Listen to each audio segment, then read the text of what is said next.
Assalamualaikum, nama saya Hana Nasuha binti Muhammad Hilmi.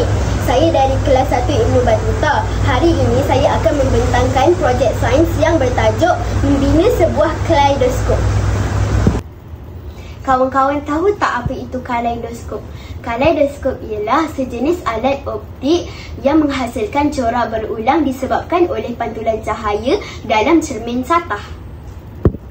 Prinsip utama kaleidoskop ialah pantulan berulang oleh cermin yang disusun dalam bentuk segitiga.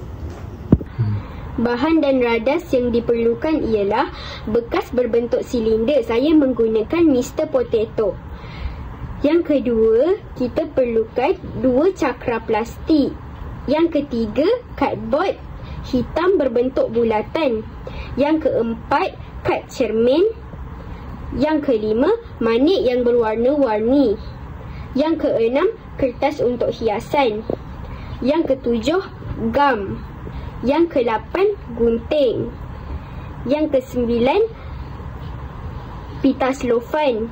Yang ke-10, pisau. Mari membina kaleidoskop. Langkah yang pertama, lipatkan kad cermin membentuk segitiga, kemudian lekatkan menggunakan pita selofan. Langkah yang kedua, masukkan kad cermin berbentuk segitiga ke dalam bekas silinder. Langkah yang ketiga, masukkan sekeping cakra plastik pada hujung prisma dalam bekas silinder. Langkah yang keempat, masukkan manik yang berwarna-warni di atas permukaan cakra plastik.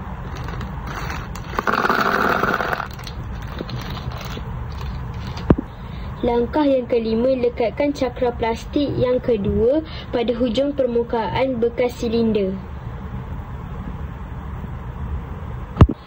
Langkah yang keenam, ambil cardboard hitam berbentuk bulatan yang telah ditebuk, kemudian lekatkan pada bawah bekas silinder. Langkah yang ketujuh, ambil kertas hiasan yang telah dipotong mengikut ukuran saiz yang sesuai, kemudian balutkan pada luar permukaan bekas silinder. Bila saya melihat melalui lubang pandang dan menggoncangkan kaleidoskop, saya dapat melihat pelbagai imej yang menarik. Ini kerana cahaya memantul berulang kali pada cermin dan membentuk imej yang menarik. Projek ini membantu saya memahami konsep pantulan cahaya dan bagaimana alat optik seperti kaleidoskop berfungsi. Saya juga dapat menyelesaikan masalah dalam membina model dan menyusun bahan mengikut keperluan. Akhir sekali, projek ini sangat menyeronokkan dan dapat mengajar saya menjadi lebih kreatif. Sekian, terima kasih. Wabillahi taufiq wal hidayah. Assalamualaikum warahmatullahi wabarakatuh.